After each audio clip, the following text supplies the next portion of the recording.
Tentu saja jika anak tertidur di jam 12 ke atas misalnya, dia tidak akan mendapatkan hormon pertumbuhan secara maksimal.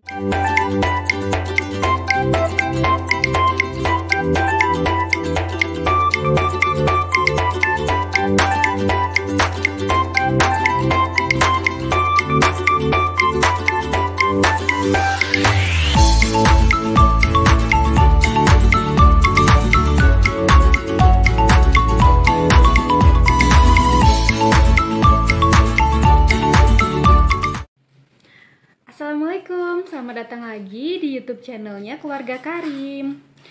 Nah, teman-teman, pada video kali ini aku mau share tentang pola tidur anak dan bagaimana cara mengatur pola tidur anak agar anak tidak begadang lagi di malam harinya. Nah, tentunya teman-teman pasti setuju dong tentang pentingnya tidur bagi anak. Nah, itu juga yang saya temukan di banyak literatur bahwa tidur itu sangat penting bagi anak, bahkan sama pentingnya dengan makanan atau nutrisi bagi anak. Nah, sedangkan pola dan jumlah tidur itu sendiri berbeda-beda bagi setiap anak. Untuk anak yang baru lahir, tidur itu bisa mencapai 14 sampai 18 jam dalam sehari. Sedangkan anak prasekolah atau toddler itu bisa 12 sampai 13 jam dalam sehari. Anak sekolah bisa sampai 10 jam dalam sehari. Sedangkan remaja 8 sampai 10 jam dalam sehari. Itu sudah termasuk tidur siang dan tidur malam bagi mereka. Nah, banyak teman-teman yang bercerita bahwa sangat susah untuk mengatur jam tidur malam anak. Begitu juga dulu dengan anak saya, Zaid, di umurnya 1 tahun. Nah, di umur 1 tahun ini, Zaid tidurnya pasti di atas jam 10. Capek dong ya teman-teman untuk kita bermain dengan anak padahal itu udah malam, kita juga butuh istirahat. Sedangkan dia diajak tidur tidak mau diajak tidur. Nah, terus saya pikir kalau begini terus kayaknya aku nggak sanggup gitu. Aku mulailah baca-baca tentang pola tidur anak.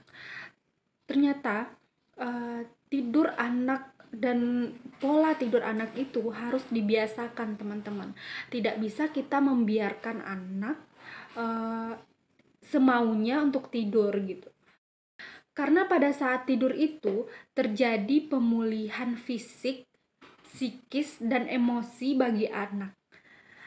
Nah, di saat tidur malam juga dia akan menerima yang namanya hormon pertumbuhan. Nah, hormon pertumbuhan ini terjadinya atau munculnya itu di malam hari. Hanya di malam hari. Jadi, kalau anak kita sangat susah diajak tidur dan selalu tidurnya begadang, bisa sampai jam 12, jam 1 tidur. Nah, bagaimana dia bisa mendapatkan hormon pertumbuhan tersebut? Sedangkan tidur yang baik itu menyangkut dengan penambahan tinggi badan bagi anak. Itu dari beberapa literatur yang saya baca. Lalu apa yang saya lakukan agar Zaid bisa tidur dengan cepat sesuai dengan pola tidur yang baik di malam hari? Yang pertama yang saya lakukan adalah mengurangi jam tidurnya pada saat tidur siang.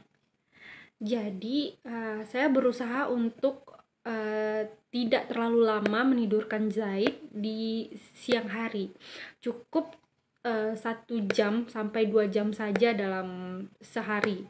Itu pada saat dia umur 1 tahun. Dan hanya 1 kali dalam sehari, waktu itu dia tidur siangnya. Juga saya bertekad untuk mengubah, karena tidak mudah untuk mengatur pola tidur anak yang sudah terbiasa dia tidur di malam. Dan juga ini sangat penting untuk diperhatikan. Jika anak itu tidur siang, dia tidak boleh tertidur atau dia harus dibangunkan jam 4 sore. Itu dia juga sudah harus bangun, terus mandi. Nah, itu kalau dia terlalu lama tidurnya, atau misalnya dia tidur dari jam 3 nih, dari jam 3 siang sampai jam 4 atau sampai jam 5, itu akan mempengaruhi tidurnya pada saat malam hari. Nah, kalau bisa dan harus bisa, dia harus bangun di jam 4 sore. Nah, itu juga harus diperhatikan. Yang kedua itu tekad sih Mom, tekad dan konsisten. Jadi kita harus konsisten untuk mengubah semua pola tidur bagi anak itu, baik pola tidur siang hari dan pola tidur malam hari. Nah, jadi kalau Zaid saya biasakan pagi-pagi dia sudah harus bangun jam 7 paling tidak, dia harus bangun. Terus mandi, sarapan. Terus di jam 12 nanti dia akan saya ajak tidur siang, atau paling tidak kalau dia keasikan main jam 1, lalu akan saya ajak dia tidur siang sampai jam 2. Nah, terus saya akan bangunkan paling tidak tuh sekitar jam 3 paling lama.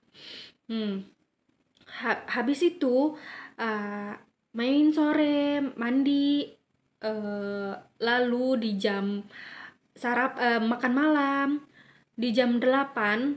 Nah, itu saya sudah bersiap-siap untuk mengajak dia lagi untuk tidur malam. Nah, pola itu saya lakukan secara konsisten kepada Zaid. Itu tidak akan mempan dalam 1 atau 2 hari sih Mom.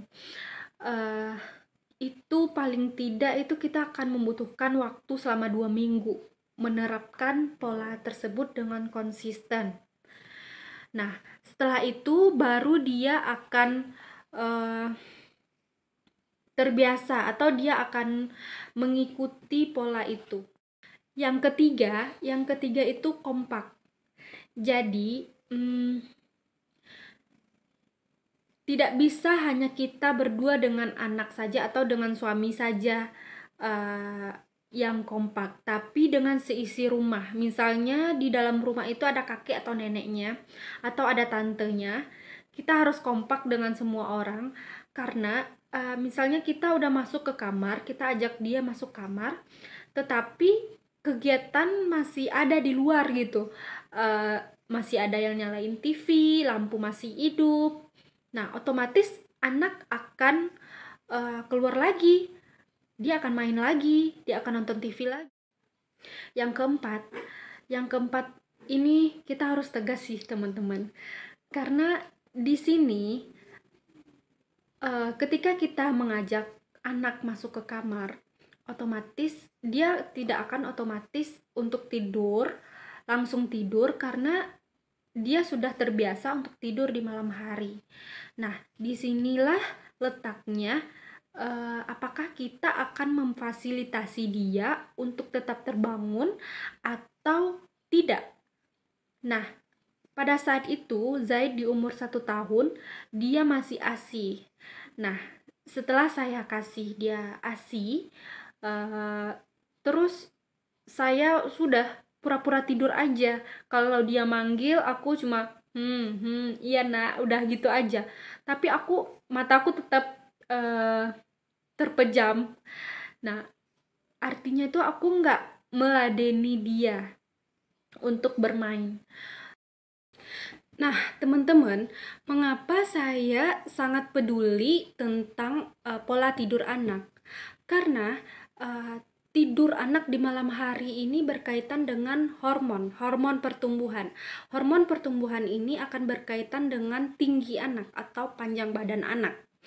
Nah, hormon pertumbuhan ini sendiri akan diterima oleh anak ketika dia berada di fase tidur dalam. Jadi fase tidur itu ada dua jenis, yaitu yang pertama tidur aktif dan tidur dalam. Nah, di sepanjang malam itu sampai dia terbangun, nanti dia akan yang pertama tidur aktif dulu, terus tidur dalam, terus tidur aktif lagi menjelang dia bangun di esok paginya. Nah, itu akan terus berulang siklus tersebut sepanjang malam. Nah, dia akan menerima hormon pertumbuhan itu ketika dia berada di tidur dalamnya. Nah, ketika dia di jam 11 itu dia belum berada di tidur dalamnya, jadi dia tidak akan menerima hormon pertumbuhan yang maksimal tersebut di jam 11. Jadi teman-teman, anak itu harus punya jadwal tidur yang pasti. Nah, itu tidak boleh berubah-ubah setiap harinya.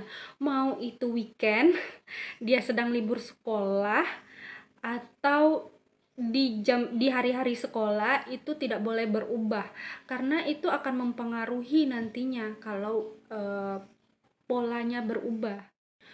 Oke teman-teman, sekian dulu untuk video kali ini tentang pola tidur anak. Untuk kedepannya, semoga kita lebih banyak lagi bisa sharing tentang tumbuh kembang anak.